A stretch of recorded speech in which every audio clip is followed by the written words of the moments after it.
बहुत पहले नवरसपुर गांव में बालैया नाम का एक व्यक्ति था। एक छोटी सी विषय को बहुत बड़ा विषय बनाकर कहने में उससे खासियत और कोई नहीं थे। एक दिन बालैया उसके चमकते हुए जूतों को पहनकर लोगों के पास जाता है। क्या बालैया, लगता है तेरे जूते नए हैं। कब खरीदे बालैया? ऐसे पूछता है एक सज्जन। सच बोलो तो ये जूते 25 साल पहले खरीदा। ऐसे कहता है बालैया। क्या बालैया, 25 साल पहले खरीदे? अभी तक इतने नए हैं, मतलब बहुत अजीब लग रहा है। ऐसे कहता है और एक सज्जन। तुम इस्तेमाल नहीं किए? ऐसे पूछता है चलमैया। ये जूते मेरे पास नहीं थे इस्तेमाल करने के लिए। ऐसे कहता है बालैया। तो कहाँ थे? ऐसे आश्चर्य से पूछते हैं। 25 साल पहले मेरे भाई ने इन्हें कुएं में फेंक दिया। मेरे पिताजी ने उसके लिए ऐसे जूते नहीं खरीदे और वो नाराज होकर ऐसे किया। उस दिन कुएं में कितना ढूंढने पर भी ये जूते नहीं मिले। ऐसे कहता है बालैया।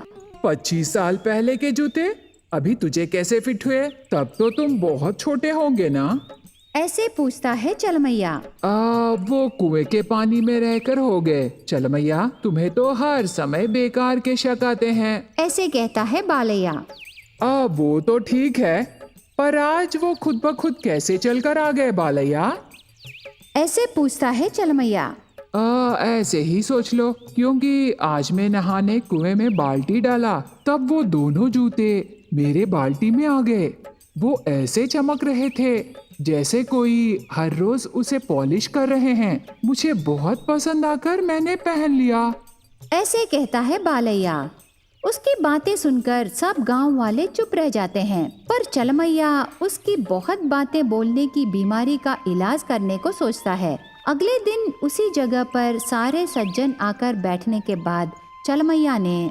आज मेरे घर में एक अजीब घटना घटी। ऐसे कहता है। क्या है वो अजीब घटना? ऐसे सब गांव वाले पूछते हैं। 25 साल पहले मेरा भतीजा घूम गया। कितना ढूंढने पर भी उसका पता नहीं चला, पर अचानक से आज सुबह हमारे गांव के कुएं में से वो बाहर आकर मेरे घर का दरवाजा वो खटखटाया। ऐसे कहता है चलमैया। शायद तुम ठीक कह रहे हो, पर इतने सालों से वो कुएं में क्या कर रहा है? ऐसे बालैया पूछता है। वो क्या कर रहा है ना, उस दिन से कुएं में गिरे तेरे जूतों को ही पॉलिश कर रहा है। ऐसे कहता है चलमैया। ओह, बहुत अच्छे, तो उसे मेरा धन्यवाद बोलो। ऐसे कहता है बालैया। नहीं नहीं, मेरे भतीजे को तेरे धन्यवाद काफी नहीं होते। हर महीने 100 रुपए लगाने से 25 साल में 35,000 रुपए तुम्हें उसे भरना होगा। तुम जान पहचान के हो ना, तो इंटरेस्ट देने की जरूरत नहीं है। ऐसे कहता है चलमैया। मैं नहीं दूंगा चलमैया, क्योंकि तुम्हारे बातों पर यकीन नहीं हो रहा। ऐसे बालैया कहता है। मेरे भतीजे का इंसाफ कीजिए साहब। ऐसे प्रार्थना करता है चलमैया। तब गांव वालों ने। तुमने कहा 25 साल पहले के जूते तुम्हें मिले।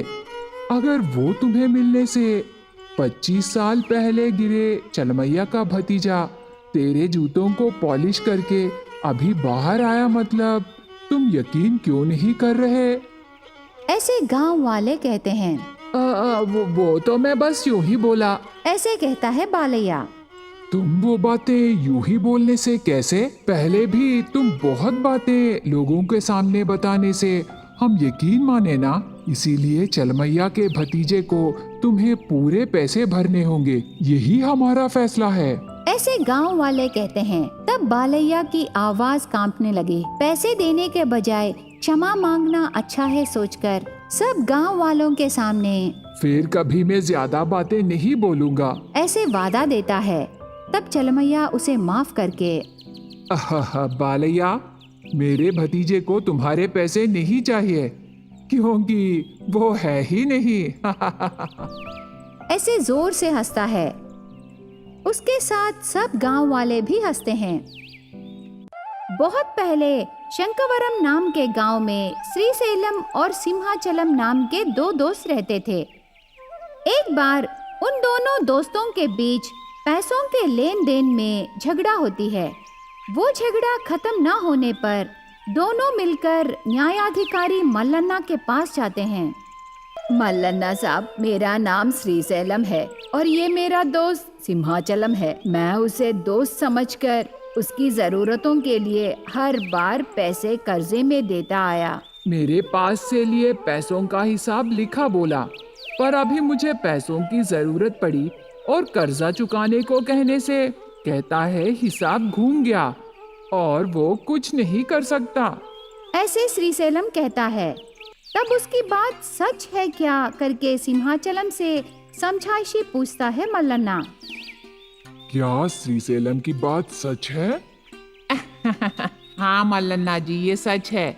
मैंने पैसों का हिसाब लिखा, पर वो हमारे गांव के बाहर तालाब के पानी के ऊपर लिखा। ऐसे हंसते हुए कहता है सिंहाचलम। सिंहाचलम की दुर्बुद्धि मल्लन्ना को समझ में आता है। थोड़ी देर सोचकर, तुमने ठीक कहा सिंहाचलम, पर ये बताओ क्या तुमने तालाब के पानी के ऊपर गर्मी के मौसम में लिखे या बारिश के मौसम में लिखे? ऐसे पूछता है मल्लन्ना। हाँ, बारिश के मौसम में लिखा। बाढ़ के पानी ने मेरा हिसाब पूरा बह के उसे कितना देना है पता नहीं चल रहा। ऐसे उसने और विनम्रता दिखाते हुए कहता है सिंहाचलम। तब मल्लन्ना हंसते हुए, हिसाब मैं करूंगा सिंहाचलम। बारिश के मौसम में तालाब भर पानी रहता है, इसीलिए बहुत सारे हिसाब लिख सकते हैं। मतलब तुम कई बार कर्जे में पैसे लिए करके साबित हुआ है न सिंहाचलम। अगर तुम गर्मी के मौसम में हिसाब लिखने से तो शायद तुम कम कर्जा लिए होंगे करके सोचते।